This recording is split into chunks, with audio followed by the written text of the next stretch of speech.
Hello जय हिंद दोस्तों, कैसे हैं आप सब लोग। आई होप आप सब मस्त होंगे और अपनी पढ़ाई में व्यस्त होंगे। दोस्तों आज का ये वीडियो आप सभी के लिए बहुत ज़्यादा इम्पोर्टेंट होने वाला है, क्योंकि दोस्तों आज की इस वीडियो में मैं आप लोगों को गणित के कुछ इम्पोर्टेंट क्वेश्चन बताने जा रहा हूँ जो 2023 वार्षिक परीक्षा के लिए सबसे ज़्यादा इम्पोर्टेंट हैं। देख लीजिए, समय 3 घंटा 15 मिनट है और पूर्णांक 70 रहेगा आपका। ठीक है, आपके एग्जाम में इसी तरह के क्वेश्चंस देखने को मिलेंगे, तो सारे क्वेश्चन को पढ़ना है और कैसे इनके आंसर्स को निकालते हैं ये भी आप लोग सीख लेंगे। ठीक है, अगर आप लोग वीडियो को लास्ट तक देखेंगे तब। पहला प्रश्न देखिए दोस्तों, बहुपद x के पावर में 31 प्लस 71 को x प्लस 1, यहाँ पर 11 नहीं 1 होना चाहिए। ठीक है, x प्लस 1 से भाग देने पर शेषफल होगा। दोस्तों आप लोगों को बताना है कि इस बहुपद को इससे भाग देने पर शेषफल क्या होगा। तो बहुत इजी है, आप लोग थोड़ा सा माइंड लगाएंगे आंसर चुटकियों में निकल आएगा।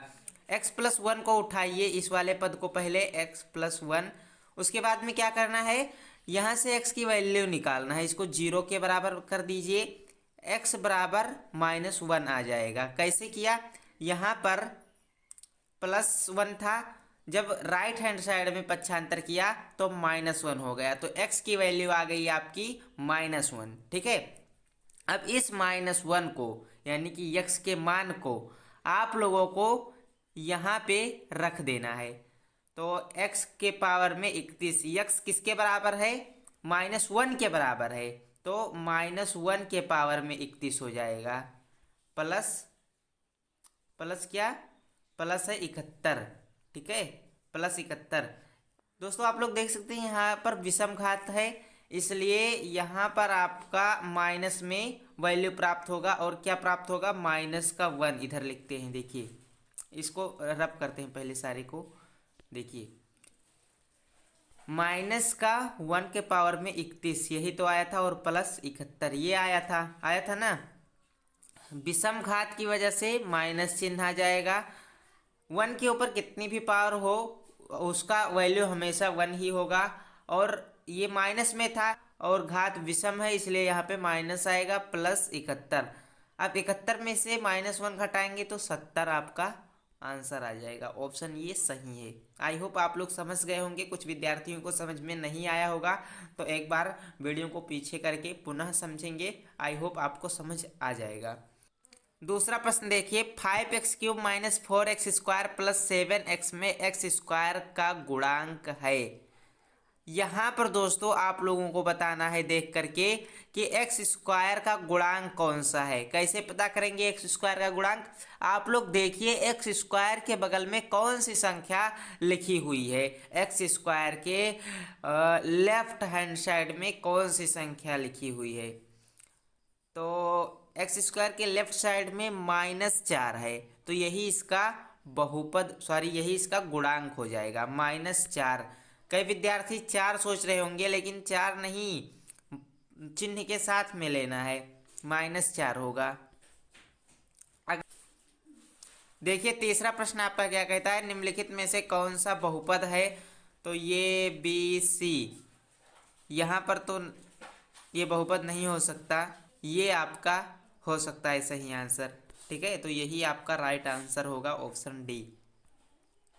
अगला प्रश्न है, बिंदु -3,5 स्थित है, ये किस चतुर्थांश में स्थित है आप लोगों को बताना है। चतुर्थांश में होगा, द्वितीय चतुर्थांश में होगा ना, हाँ जी सही है, द्वितीय चतुर्थांश। ठीक है, क्योंकि द्वितीय चतुर्थांश में x माइनस में होता है और y प्लस में होता है, तो कुछ इसी तरह का ये भी है, तो ये द्वितीय चतुर्थांश में स्थित है। ठीक है, आइए देखते हैं पांचवा प्रश्न क्या कहता है। यदि 4,19 समीकरण y बराबर ax प्लस 3 का एक हल है तो ये का मान ज्ञात कीजिए। बहुत सिंपल क्वेश्चन है, ये x का मान है और ये y का मान है, बस x y का मान इस समीकरण में रख दीजिए, यहाँ से आपको ये का मान प्राप्त हो जाएगा। y का मान क्या है, 19, तो 19 बराबर ये का मान हमें निकालना है, तो इसे एज इट इज लिख देते हैं। फिर x का मान क्या है, 4, x का मान 4 है प्लस 3, इसको इधर लाइए तो 19 माइनस 3 इक्वल टू 4 ये, ठीक है। इसको गुणा कर दीजिए आपस में। देखिए 19 में से 3 घटाएंगे तो कितना आएगा 16, और 16 के बटे में ये आ जाएगा 4, क्योंकि इधर मल्टीप्लाई में है ये के। तो 4 चौक 16, यानी कि ये की वैल्यू आ जाएगी आपको 4, ठीक है। ये की वैल्यू मिल जाएगी आपको 4। ऑप्शन सी करेक्ट आंसर होगा। आइए देखते हैं नेक्स्ट क्वेश्चन। y अक्ष पर रेखा समीकरण है। y अक्ष पर किसी रेखा का समीकरण क्या होता है? y अक्ष पर किसी रेखा का समीकरण बताना है। हमेशा y अक्ष पर किसी रेखा का समीकरण इस रूप का होता है 0, यानी कि x बराबर 0 होगा, ठीक है। x बराबर 0, ऑप्शन ये सही है। अगला प्रश्न है, 2√3 सेंटीमीटर भुजा वाले समबाहु त्रिभुज का क्षेत्रफल क्या होगा? बहुत सिंपल क्वेश्चन है। समबाहु त्रिभुज का क्षेत्रफल का फार्मूला होता है √3/4 इंटू भुजा स्क्वायर। भुजा कितना दे रखा है? भुजा है 2√3 इसका स्क्वायर। तो यहाँ से आप लोग इसकी वैल्यू आसानी से निकाल सकते हैं।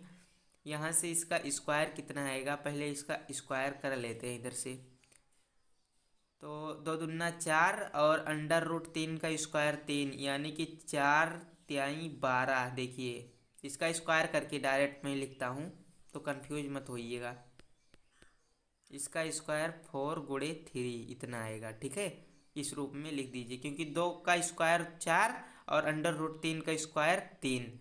4 से 4 यहाँ से काट दीजिए, इसका वैल्यू आ गया आपका, देखिए 3√3 5.196 सेंटीमीटर स्क्वायर। ऑप्शन नंबर ये करेक्ट आंसर है, ठीक है। अगला प्रश्न देखिए क्या है। रेखा y बराबर x पर स्थित किसी बिंदु का रूप होता है। y और x दोनों बराबर हैं, यानी कि भुज और कोटि दोनों बराबर हैं। तो कौन से ऑप्शन में भुज और कोटि बराबर दिख रहे हैं? ऑप्शन ये भी, तो ऑप्शन ये को लॉक कर देते हैं। अगला प्रश्न देखिए, एक समांतर चतुर्भुज के लिए निम्नलिखित में से कौन सा कथन सत्य नहीं है? सम्मुख भुजाएं बराबर होती हैं, बिल्कुल सही। सम्मुख कोण बराबर होते हैं, बिल्कुल सही। तीसरा ऑप्शन है सम्मुख कोण विकर्ण से समद्विभाजित नहीं होते। तो दोस्तों ये गलत ऑप्शन है, यही सत्य नहीं है। विकर्ण परस्पर समद्विभाजित करते हैं, जी बिल्कुल, विकर्ण परस्पर समद्विभाजक भी होते हैं एक दूसरे के, ठीक है। तो ऑप्शन सी इसका राइट आंसर होगा। आइए नेक्स्ट क्वेश्चन देखते हैं।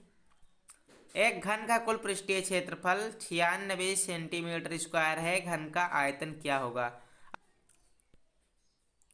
आइए कुछ और इम्पोर्टेंट क्वेश्चन बता देता हूं आपको। क्वेश्चन नंबर 11, बहुपद पी एक्स बराबर इतना का x बराबर -½ पर मान ज्ञात कीजिए। यहाँ पर देखिए क्या किया है, कैसे हल करना है। देखिए जहाँ जहाँ x है उसकी जगह पर आप लोग -1/2 रख दीजिए और आंसर निकल आएगा। जहाँ जहाँ x है वहाँ वहाँ क्या करना है, -1/2 रखना है बस, और हल करते जाना है। फिर हल करते जाएंगे करते जाएंगे तो यहाँ पर टोटल कुल मिलाकर वैल्यू आपको 0 मिल जाएगी, ठीक है। 0 इसका आंसर होगा। देखिए बहुत सिंपल है, बता दिया है, आप लोग कर लेंगे। देखिए क्वेश्चन नंबर 12 क्या कहता है, ABC एक समकोण त्रिभुज है जिसमें एंगल ये इक्वल टू 90 डिग्री और AB बराबर AC है। एंगल B और एंगल C ज्ञात कीजिए। प्रश्नानुसार एक समकोण त्रिभुज ABC है जिसमें ये समकोण त्रिभुज ABC है, ठीक है। समकोण त्रिभुज वो होता है जिसका एक कोण 90 डिग्री का हो, जिसमें एंगल ये 90 डिग्री है तथा AB बराबर AC, ये भुजा और ये भुजा आपस में बराबर हैं, ठीक। अब देखिए त्रिभुज ABC में AB बराबर AC है अर्थात एंगल ए और एंगल बी भी बराबर होंगे। क्यों? क्योंकि समान भुजाओं के सम्मुख कोण बराबर होते हैं। ये आपका प्रमेय है। ठीक है, आपके एनसीईआरटी में ये प्रमेय दिया हुआ है कि समान भुजाओं के सम्मुख कोण भी बराबर होते हैं, तो वही प्रमेय यहाँ पर लगाना है। अब पुनः त्रिभुज ABC में देखिए, त्रिभुज ABC में angle A plus angle B plus angle C तीनों को जोड़ दीजिए। ठीक है, और तीनों का जोड़ आएगा 180 डिग्री। ठीक दोस्तों, अब दो भुजाएं तो बराबर हैं, एंगल बी और सी। एंगल बी और एंगल सी बराबर हैं, एंगल बी और एंगल सी बराबर हैं, तो आप लोग क्या करेंगे, एंगल सी को एंगल बी लिख देंगे। क्यों? क्योंकि ये तो बराबर है ना, तो हम एंगल सी को एंगल बी लिख सकते हैं आसानी से यहाँ। फिर वही किया है दोस्तों, मैंने एंगल सी की जगह एंगल बी रख दिया है। ठीक है, एंगल सी की जगह एंगल बी लिख दिया है। क्यों? क्योंकि ये दोनों बराबर हैं, तो हम लिख सकते हैं। और एंगल ए का मान 90 डिग्री है।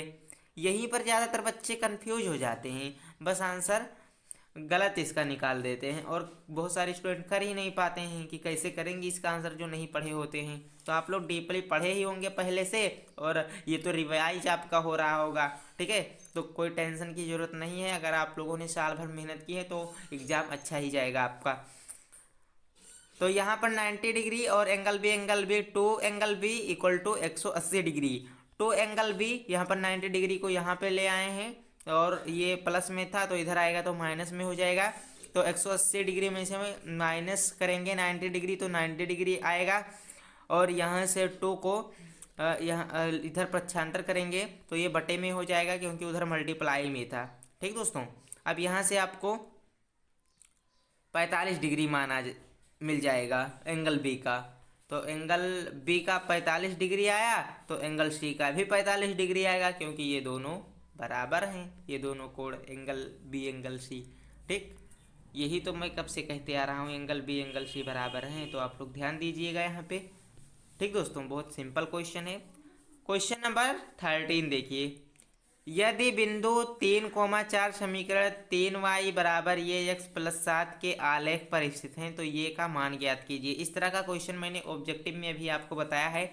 आई होप आप लोग इसे कर लेंगे। बस आप लोग थोड़ा सा नज़र दौड़ाइए क्वेश्चन के आंसर पर, बस निकल आएगा इसका आंसर, आप खुद अपने हाथों से निकाल लेंगे।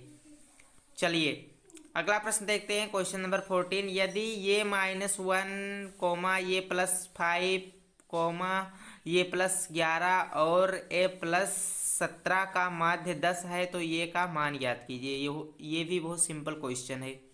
ठीक दोस्तों, माध्य मतलब जितनी संख्याएं दी हुई हैं, दी गई संख्याओं का योग, और में जितनी संख्याएं हैं उससे भाग कर देंगे। तो कुल मिलाकर यहाँ पर 4 संख्याएं हैं, तो इससे भाग किया हमने 4 से, और जितनी संख्याएं उनका योग किया है।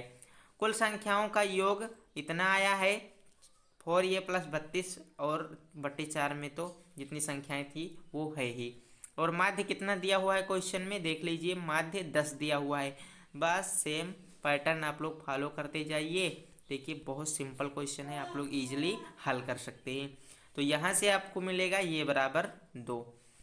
आई होप दोस्तों आपको क्वेश्चन समझ में आए होंगे।